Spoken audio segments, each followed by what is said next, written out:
Dari situ ya udah bebas lagi tuh si EIC buat bikin rakyat Tiongkok jadi kecanduan ngefly berjamaah. Ada satu perusahaan yang saking kuatnya mereka ini pernah hampir nguasain setengah dari dunia ini. Kalau kalian mikirnya sebuah perusahaan besar kayak Google atau Meta, kalian salah ya. Soalnya meskipun mereka ini kaya banget nih, tapi kenyataannya mereka itu tuh nggak ada apa-apanya kalau dibandingin sama perusahaan ini. Yap, kita lagi ngomongin sebuah perusahaan yang jauh lebih tua tapi jauh lebih kaya, yaitu East India Company atau disingkat EIC. Ini tuh beda ya sama VOC, tapi intinya mereka itu ada di zaman yang sama. Mereka ini bahkan saling bersaing satu sama lain itu pada saat itu, sampai jadi musuh bebuyutan lah. Dan kelakuannya ini juga 11-12 sama VOC. Tapi kita nggak akan fokus bahas VOC-nya, soalnya kita akan fokus bahas ke EIC-nya aja. Nah, sama seperti VOC, EIC ini bukan sekedar perusahaan dagang biasa. Mereka ini bahkan udah punya pasukan perang sendiri, lengkap dengan tentara. Mereka juga bisa bikin undang-undang sendiri dan punya sebuah negara di dalam negara. Nah, gokil gak tuh? Tapi gimana ceritanya dari sebuah perusahaan yang bisa punya kekuasaan sampai segede itu dan bisa hancur gara-gara keserakahannya sendiri? Oke, langsung saja kita bahas soal gimana perusahaan segede ini bisa hancur gara-gara keserakahan. Langsung check it out. Oke, kita mundur dulu nih ke masa lalu. Lebih tepatnya pada tanggal 30 Desember tahun 1600. Nah, pada saat itu di Inggris, Ratu Elizabeth I itu lagi ada di puncak kejayaannya nih guys. Saat orang-orang sibuk mikirin tahun baru kan, ini entah kenapa si ratu ini malah ngeluarin sesuatu yang bakalan mengubah sejarah dunia, yaitu piagam kerajaan Inggris buat East India Company atau EIC. In 1600, a group of prominent London merchants petitioned Queen Elizabeth I to grant a charter to their newly founded company, called the Governor and Company of Merchants of London Trading into the East Indies. Jadi EIC ini didirikan oleh sekelompok pedagang Inggris yang punya nyali gede banget. Tujuan awal mereka itu sebenarnya sederhana banget, yaitu pengen agar rempah-rempah pada saat itu nggak dimonopoli sama Portugis dan Spanyol yang notabene itu udah lebih dulu melakukan pelayaran ke timur. Nah, buat yang belum tahu, rempah-rempah pada saat itu tuh nilainya sama kayak minyak bumi pada zaman sekarang. Dan saat itu tuh dikontrol sama pedagang Portugis dan Spanyol. Nah, Inggris pada saat itu mereka itu nggak mau kalah dong sama mereka. Soalnya beberapa tahun sebelumnya itu ada seorang pelaut yang bernama Francis Drake itu telah sukses besar dalam pelayarannya dari Maluku dan balik ke Inggris setelah COD sama Sultan Babula. Nah, si Francis ini pas pulang bahkan dijadiin pahlawan loh dan berkontribusi besar dalam pemasukan kas kerajaan Inggris pada saat itu. Nah, dari situ mungkin Ratu Elizabeth I mikirnya kalau bisa kasih izin para pedagang ini, kemungkinan Inggris bisa dapat cuan lebih dong, sama seperti kayak si Francis Drake ini. Nah, meskipun tujuan awal mereka itu sederhana banget, tapi para pedagang ini kalau ngomongin soal modal ini nggak main-main loh. Soalnya pada saat itu aja mereka ini berhasil ngelontorin dana sampai 70.000 pound sterling. Jumlah ini tuh banyak banget di awal abad ke-17. Itu nilainya kalau dikursin rupiah sekarang, itu nilainya bisa setara sampai puluhan triliun loh kalau dirupiahin di zaman sekarang. Itu kalau buat makan bisa kebeli sama pabriknya anjir. Nah, yang menarik nih, awal-awal EIC ini nggak langsung jadi raksasa kayak yang ada di buku sejarah kita. Mereka ini awalnya ya cuman pedagang biasa yang berusaha dagang aja di pasar Asia. Tapi nih, hal yang paling janggal tuh kok bisa sebuah perusahaan dagang punya kapal perang sendiri, lengkap sama tentara, sekelas sama pasukan kerajaan Inggris. Ini tuh kalau di zaman sekarang, bayangin aja deh, kalau perusahaan kayak Google atau Facebook sampai punya tentara sendiri, kan nggak logis banget ya. Apa mungkin mereka mikirnya kalau dagangan mereka sampai gak laku, mereka pengen ganti profesi aja ya, buat bikin kerajaan baru. Nah, pada awalnya nih, pasukan militer ini fungsinya lebih buat ngelindungin para pedagang ini dari serangan pihak luar, terutama dari persaingan perusahaan lain yang didukung sama pemerintah Spanyol dan Portugis pada saat itu. Soalnya pada saat itu tuh antar perusahaan itu bisa saling serang dan saling jarah satu sama lain. Meskipun ya ujung-ujungnya pasukan dan kekuatan militer ini fungsinya lebih ke buat merampas atau menaklukkan wilayah jajahannya sendiri. Singkat cerita nih, setelah dapat izin dari Ratu Elizabeth I, East India Company ini langsung deh tuh gaspol ke India. Nah, pas udah nyampe, mereka ini langsung bikin pos-pos perdagangan di kota-kota yang strategis banget di sana. Dan mereka ini nggak main-main loh, soalnya langsung bikin benteng di Surat, Madras atau sekarang Chennai, Bombay atau sekarang Mumbai, dan di Kolkata. Nah, meskipun disebut pos nih, bentuknya tuh lebih mirip sama benteng. Soalnya di dalamnya tuh udah lengkap sama pasukan sampai meriam dan senjata yang terlalu modern di India pada zaman itu. Dan biar makin gacor nih pengaruh mereka, EIC ini coba buat jalin hubungan sama penguasa setempat. Meskipun caranya ini agak maksa ya mirip-mirip lah sama yang dilakukan VOC di buku sejarah kita. Dan mereka ini berkuasa cukup lama ya di sana, sampai puluhan tahun, sampai akhirnya terjadi pemberontakan pada tahun 1757 yang disebut dengan Pertempuran Plassey. Tapi ini tuh bukan pertempuran biasa ya, soalnya ini tuh salah satu pertempuran paling penting dalam sejarah kolonialisme Inggris. Soalnya pada saat itu pertempuran ini nggak imbang banget. Pasukan penguasa lokal yang saat itu disebut Nawab Bengal itu terdiri dari sekitar 50.000 prajurit, 40 meriam, dan 10 gajah perang. Sementara pasukan EIC di sana itu cuma ada sekitar 3.000 prajurit aja yang dipimpin sama Robert Clive. Tapi uniknya nih, meskipun secara hitung-hitungan mereka udah kalah jumlah, si Robert ini tetap bisa ngalahin pasukan Nawab. Meskipun cara yang dipakai itu ya sedikit curang. Sekarang gimana coba mau ngelawan pasukan 50.000 orang pakai 3.000 prajurit aja? Kan udah nggak logis banget ya. Jadi si Robert ini putar otak deh tuh, sampai akhirnya berhasil nyogok komandan utama si Nawab yang namanya Mir Jafar buat ngebelot pas lagi perang. Nah, kenapa si Mir Jafar ini mau? Soalnya si Robert ini janjiin bakal jadiin dia sebagai Nawab yang baru kalau sampai menang. Gimana nggak kepincut coba? Nah, jadi pas si Nawab ini sibuk perang, komandannya ini malah ganti kostum anjir dan lari biar pasukannya kalah. Akhirnya ya hancur tuh pasukan Nawab yang segede itu. Soalnya nggak ada yang ngarahin pas diserang sama pasukannya si Robert.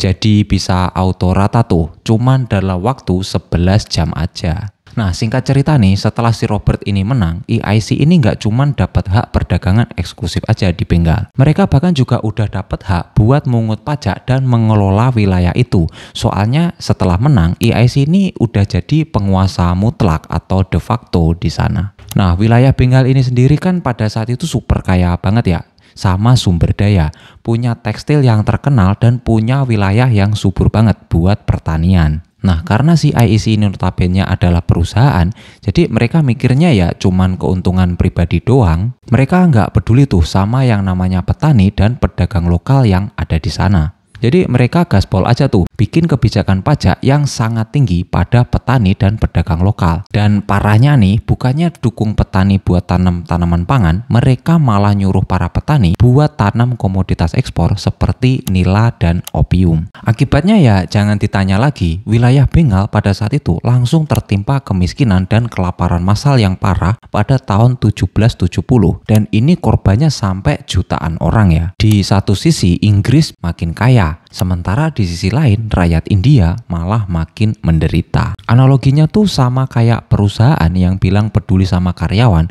tapi gajinya malah cuman cukup buat makan mie instan buat sebulan. Sementara bosnya bisa jalan-jalan ke luar negeri tiap hari. Tapi emang gini sih, kalau sebuah perusahaan dagang dikasih kekuatan politik yang haus banget sama kekuasaan. Nah, ternyata dominasi EIC ini nggak semulus itu, guys. Soalnya EIC ini bukan cuma satu-satunya perusahaan dagang Eropa yang doyan banget sama rempah-rempah dan harta karun. Salah satu musuh bebuyutan yang paling sering banget kita dengar yaitu VOC dari Belanda. Dan EIC sama VOC ini beneran kayak dua bocil yang rebutan mainan. Tapi mainannya itu negara. Agak ngeri memang. Jadi agak beda lah ya sama persaingan Gojek dan Grab sekarang. Dan uniknya nih, pengaruh EIC ini juga nyebar ke kawasan lain di Asia loh, terutama di kawasan Tiongkok. Soalnya EIC ini melihat peluang besar dalam perdagangan teh, sutra, dan porselin. Masalahnya, di Tiongkok pada zaman itu tuh masih sangat tertutup banget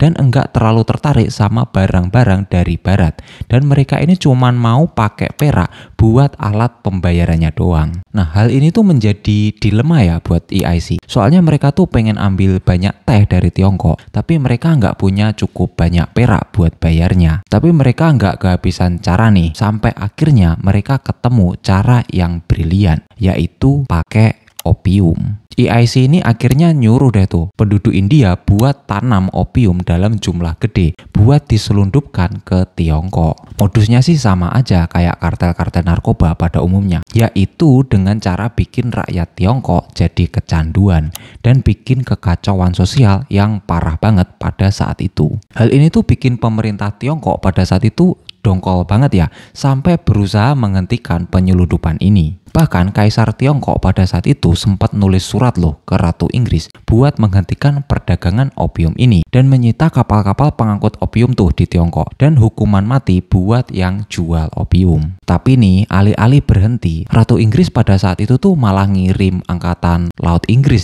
karena tersinggung sama kebijakan ini. Langsung open war deh tuh antara pasukan Tiongkok sama pasukan Inggris. Singkat cerita nih, akhirnya perang ini dimenangkan oleh pihak Inggris dan maksa Tiongkok buat tanda tangan perjanjian Nanking. Dari situ ya udah bebas lagi tuh si EIC buat bikin rakyat Tiongkok jadi kecanduan ngefly berjamaah. Dan di India sendiri, EIC ini jago banget nih mainin politik di sana. Mereka ini demen banget bikin kesepakatan rahasia dan manfaatin perpecahan antara Kaisar Mughal dan elit-elit lokal di India.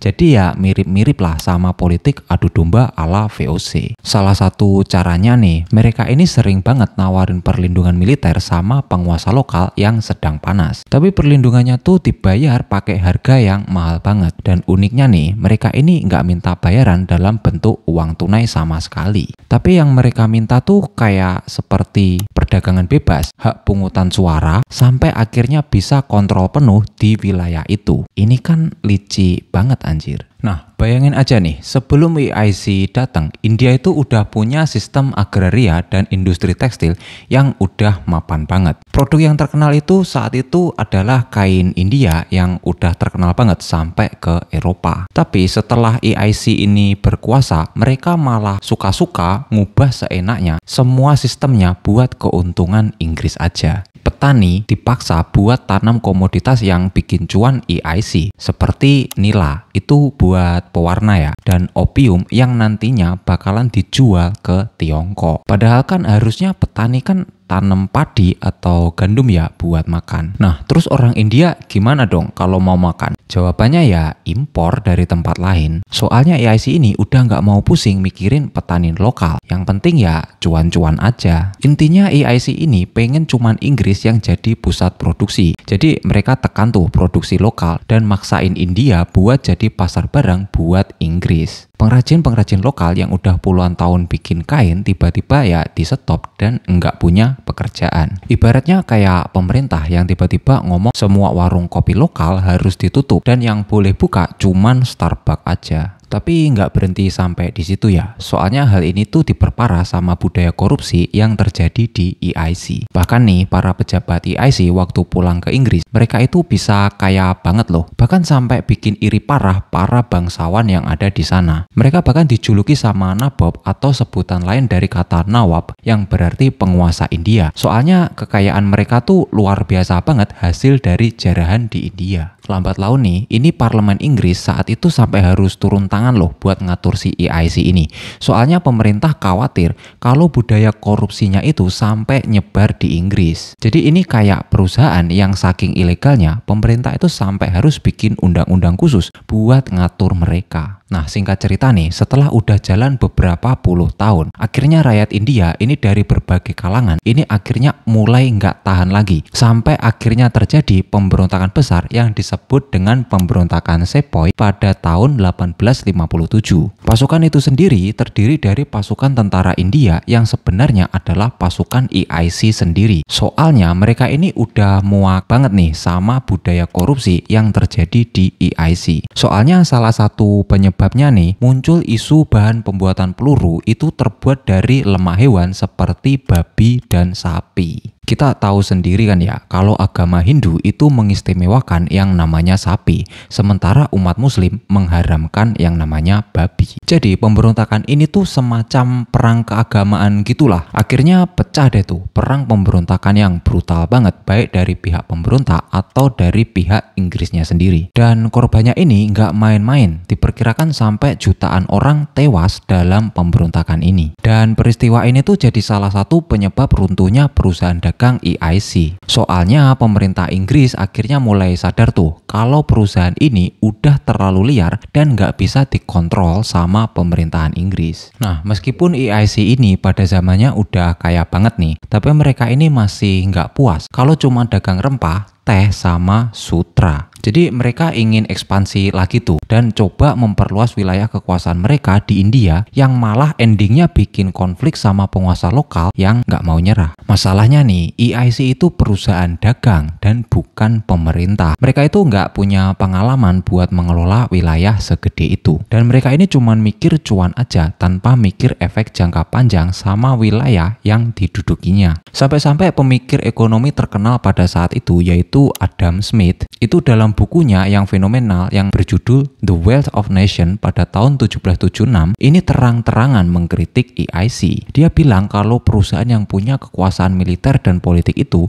berbahaya banget. Soalnya mereka cuman mikirin kepentingan pribadi di atas kepentingan publik. Sampai akhirnya pada puncaknya nih, seperti yang kita bahas sebelumnya, itu adalah pemberontakan Sepoy pada tahun 1857. Meskipun pemberontakan ini sendiri akhirnya berhasil diredam sama Inggris, tapi kerusakannya itu udah terlalu parah. Pemerintah Inggris yang tadinya cuman kasih izin dan ngawasin aja dari jauh, ini akhirnya mulai sadar deh tuh bahwa kalau EIC itu udah nggak bisa dipercaya lagi. Sampai akhirnya pada tahun 1857 kekuasaan East India Company itu akhirnya resmi dicabut nih guys. Terus wilayah India ini akhirnya diambil alih langsung sama pemerintahan Inggris. Nah, periode ini disebut sebagai British Raj, yaitu di mana Inggris secara langsung memerintah India sebagai bagian dari koloni mereka. Jadi akhirnya EIC yaitu perusahaan yang tadinya nguasain setengah dunia itu akhirnya hancur deh tuh. Bukan karena musuh dari luar, tapi karena keserakahan dari dalam dan gagalnya manajemen yang sistematis. Nah, dari sini kita bisa belajar nih, kalau kekuasaan tanpa batas ditambah dengan ambisi yang tak terhingga, itu bisa jadi bumerang yang mematikan banget. Dan yang menarik nih, model bisnis dan militer ala EIC ini ternyata jadi blueprint buat kebijakan kolonialisme modern setelah itu. Akhirnya banyak tuh perusahaan kolonial lain yang niru cara kerja EIC, yaitu bikin pos-pos perdagangan, bangun militer pribadi, sampai akhirnya nguasain suatu wilayah. Dan di zaman modern sekarang aja, banyak loh perusahaan multinasional yang punya pengaruh politik dan ekonomi yang gede di negara-negara berkembang ini, terlepas mereka sadar apa enggak. Cuma ya bedanya sekarang mereka enggak pakai meriam atau senjata api lagi, tapi pakai topi politik dan kekuatan ekonomi. Ya bisa dibilang lah kalau ini mirip-mirip sama EIC model 2.0. Nah itu dia guys, perjalanan EIC dari perusahaan dagang kecil jadi raksasa korporat yang nguasain hampir setengah dunia sampai akhirnya runtuh karena keserakahan dan kegagalannya sendiri. Jadi pelajaran yang bisa diambil, jangan sampai serakah, kecuali kalau kalian mau perusahaannya diambil sama pemerintah, terus dibikin kantor pos. Tapi kalau dipikir-pikir, kantor pos juga penting sih. Nah, kisah EIC ini bisa jadi pengingat kalau entitas paling kuat sekalipun ini bisa hancur sama keangkuhan dan kesombongan. Nah, gimana pendapat kalian soal East India Company ini? Tulis pendapat kalian di kolom komentar kalau kalian punya fakta atau teori konspirasi tentang EIC ini. Nah, kalau kalian suka sama video seperti ini, jangan lupa like, share, dan subscribe ke channel ini biar nggak ketinggalan video-video selanjutnya yang nggak kalah seru. Next, mungkin kita bisa bahas startup yang mau go public tapi malah bangkrut karena CEO-nya terlalu banyak main game. Tapi siapa tahu lah ya. Sampai jumpa di video selanjutnya. Ciao.